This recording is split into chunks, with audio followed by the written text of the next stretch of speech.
It's time for the Newsmaker Show on News Talk AM 1480 WLEA. Here's Kevin Doran.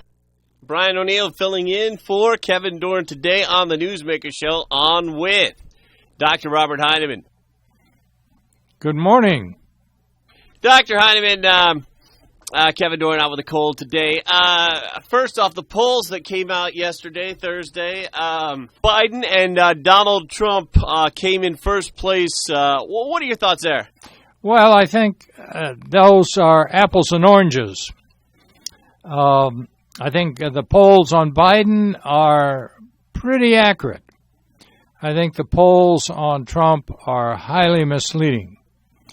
So that I think our feeling about Joe Biden, our feelings, I guess, are confirmed by the polls, and that is that people generally like Joe.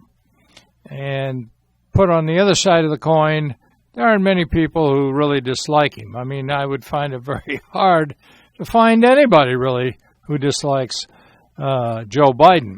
Why do you not believe the Trump numbers? The Trump numbers are highly misleading in the sense that you're dealing with name recognition, and you're dealing with the fact that Trump has sucked all the air out of the Republican campaign at this point.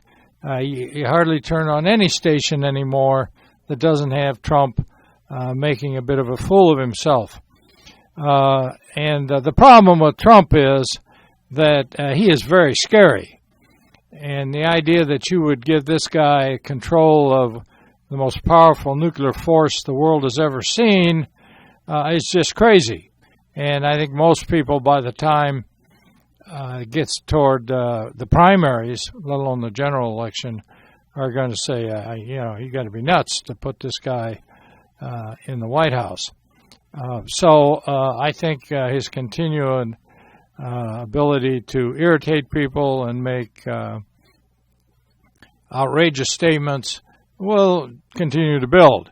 But Joe, on the other hand, Joe Biden, he can be looked at as not only a reasonably likable person, but as a reasonably responsible person, a person who has, in fact, a lot of governmental experience. And it may be a big anti-government effort here this time around, but when push comes to shove, the American people are going to be responsible in their voting choices. And I do think this does go to the very level of American democracy, the fundamental level of American democracy, and that is, do you have confidence in the ability of the American people to make a wise choice?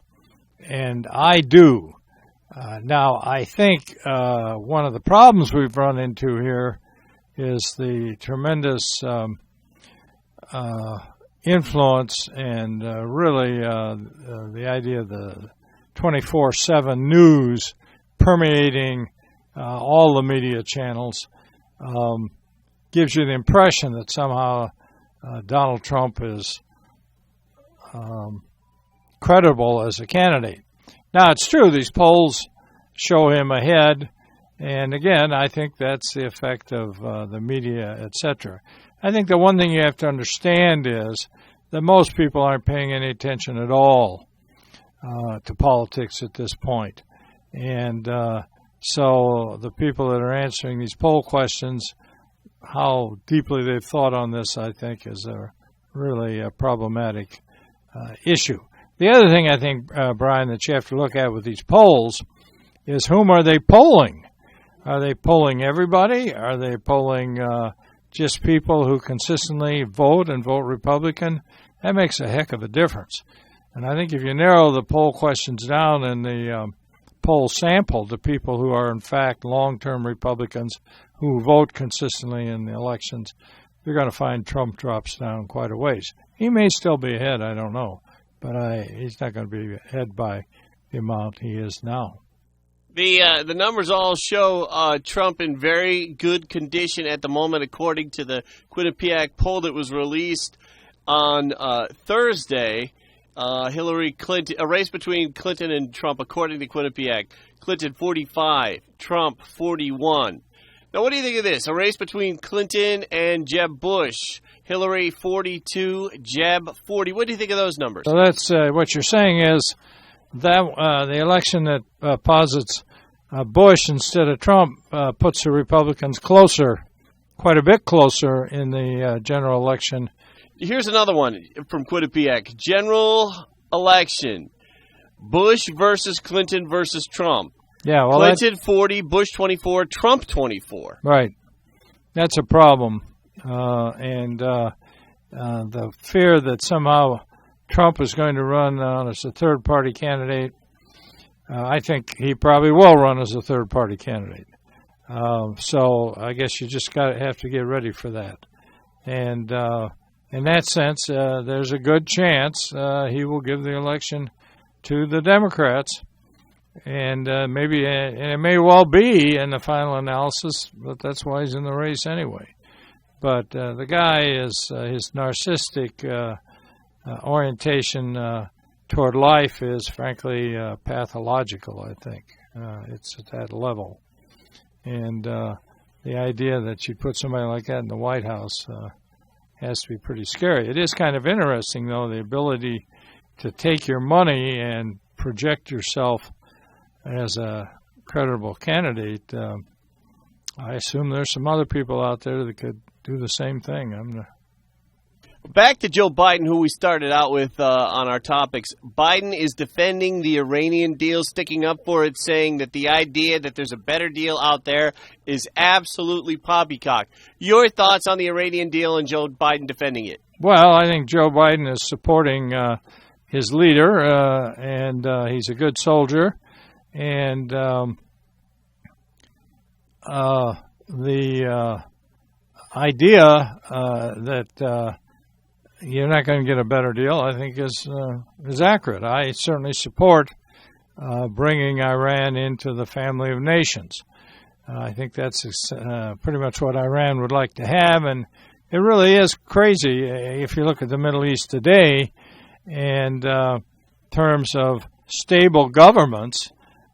Turkey and Iran stand as two of the stable governments. I suppose you could throw Saudi Arabia in there as well. But outside of that, there's almost no stability at all. And, of course, Israel, but they're on the other end of the spectrum. What is pretty frightening, I do think, is somewhere I saw, maybe in a couple of places, that over the past 2 years, Netanyahu has been stopped from ordering airstrikes against Iran. Now, I don't know what this guy is thinking. To attack Iran, I mean, why would you do that? What are you going to destroy? All you're going to do is cause serious, serious problems for yourself, I think. So I think the more constructive approach, frankly, is to interact with Iran, let them get into the international scene.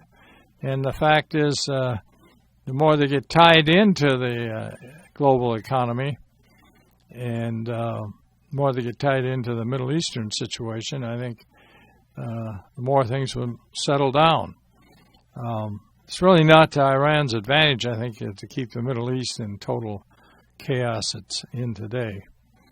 By the way, I want to say, too, Brian, we talk about the four guys who took down the terrorists there on the French-Belgian railroad, and I think it's amazing the guy stood up to him and simply refused to give in. Dr. Heineman, do you have any understanding as to why ISIS releases videos of the incidents where they cut people's heads off? Well, I think they're trying to terrorize people, and unfortunately, I think it probably attracts people to their cause. There's enough sickos out there that find that attractive. So you have two things going there. And it really is a sick, psychopathic situation in the world today. Years ago when Pot Paul and the Khmer Rouge took over Cambodia, they murdered a quarter of the population. And you have pictures of these people as they lined them up and just before they took them in. But you certainly didn't have any videos or no attempt to try to play this up with the way the ISIS has. On the other hand, the social media has evolved to the point where you can use it much more effectively. And one of the things that the descriptions you get of ISIS these days is that they are technologically very sophisticated in their use of film, in their use of videotapes, things of that sort. Their ability to contrast colors and put together scenes and things. They obviously have some people there that are really pretty sophisticated in this, and that I guess this beheading people is just part of that. But it's really sick, and unfortunately, I don't know how far we can go to stop it. There was the incident here, a few weeks ago where the Brits had a three-man sniper crew in place, and they were ISIS was preparing to behead a father and an 8-year-old kid, and the sniper picked the three ISIS guys off before they knew they'd even been hit.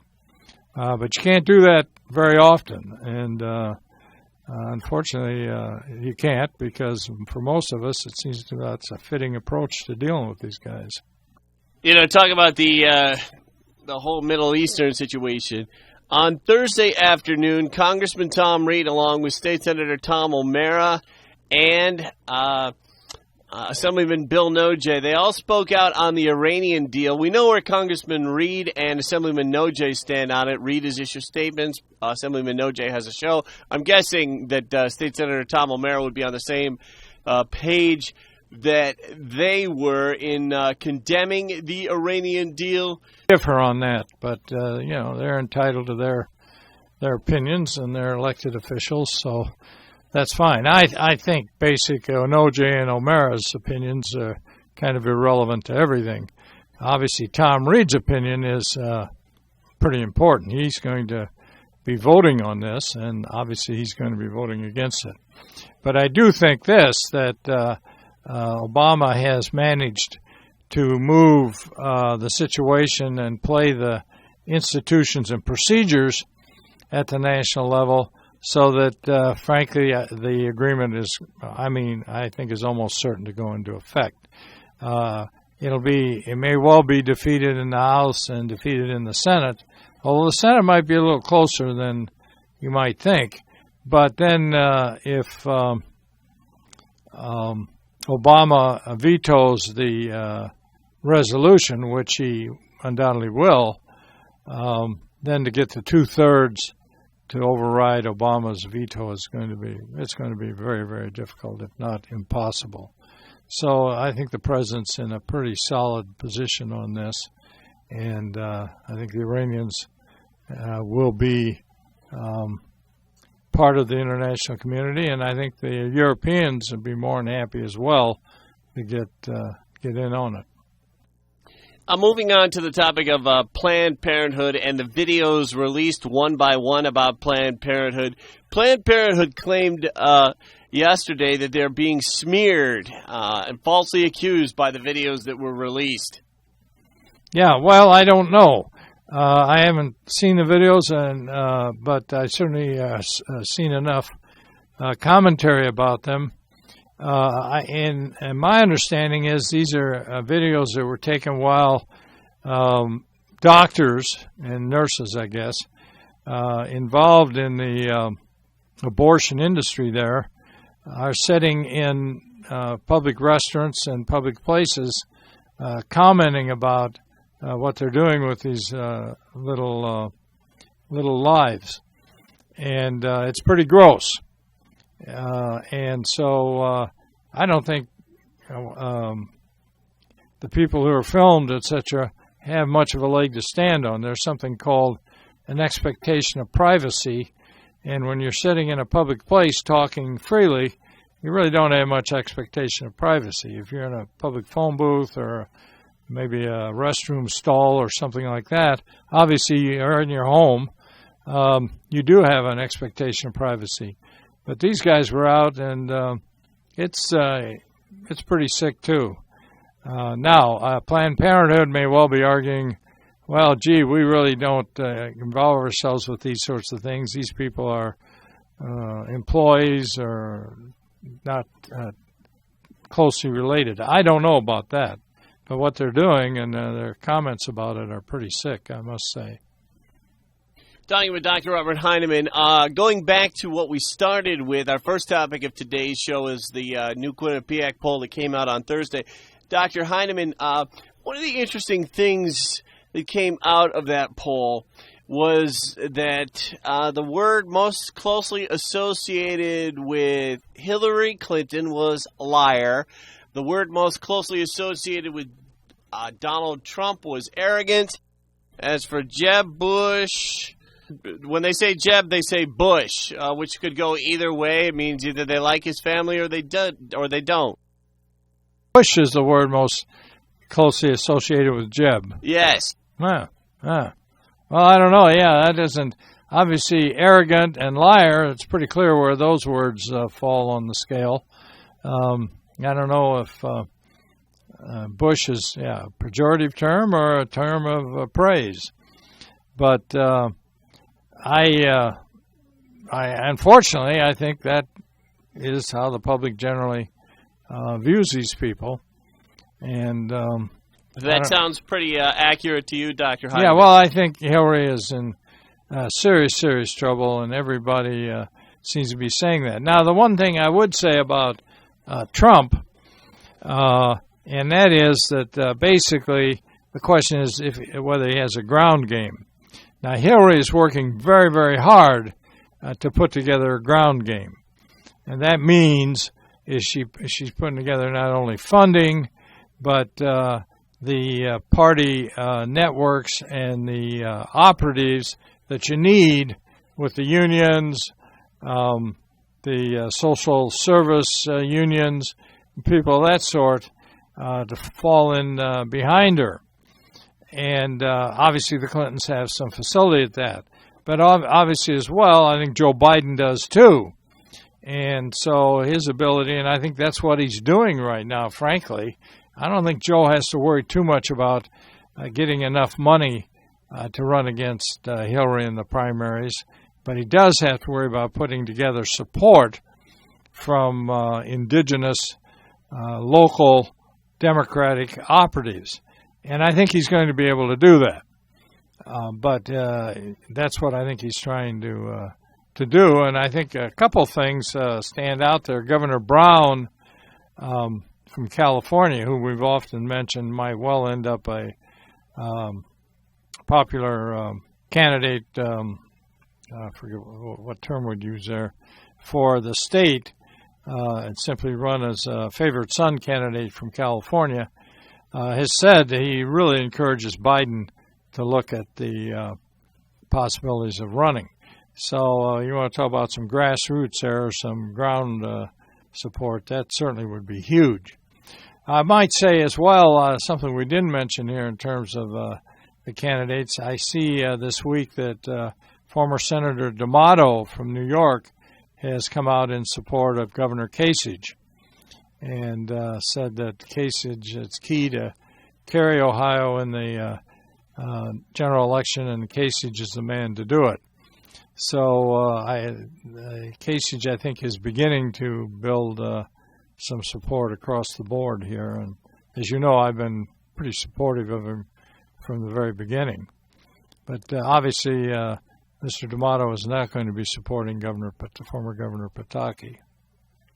That's interesting. Why do you think that is? Well, because Pataki left office, in 2006? And again, I think nobody really dislikes Pataki. In fact, I think he did a pretty good job as governor.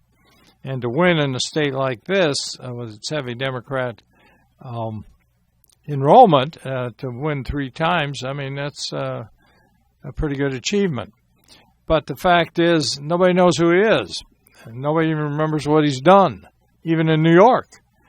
And so for him to put together a campaign, I think, going to be very, very difficult. Now, what he's up to, I'm not sure, and who's advising him, again, I'm not sure either. I think, although Al D'Amato and I don't come down on the same side often, we certainly are on the same side on this one. We've been talking with Dr. Robert Heineman, Alfred University, professor of political science. Dr. Robert Heineman, I want to thank you very much for joining us. Thank you, Brian, and keep the interesting questions coming.